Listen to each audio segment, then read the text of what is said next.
Hello, on the screen is a summary of what I will go over in this video. Make sure to watch to the end so you don't miss anything. Step 1. Start by understanding what makes a WHOP campaign valuable in 2026. You want to look for campaigns that have clear, measurable objectives and proven track records. Check the campaign metrics first before committing any resources. Step 2. Research the top-performing WHOP platforms available right now. Visit industry forums, check recent case studies, and read reviews from actual users who've run campaigns recently. Look at which platforms are trending and which ones have the best customer support. Step 3. Analyze competitor campaigns to see what's working in your space. Spend time studying their messaging, targeting strategy, and creative assets.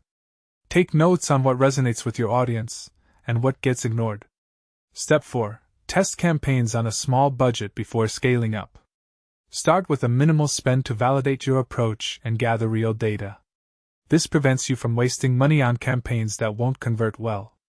Step 5. Monitor your results constantly and adjust based on performance data. Track engagement rates, conversion metrics, and return on investment weekly.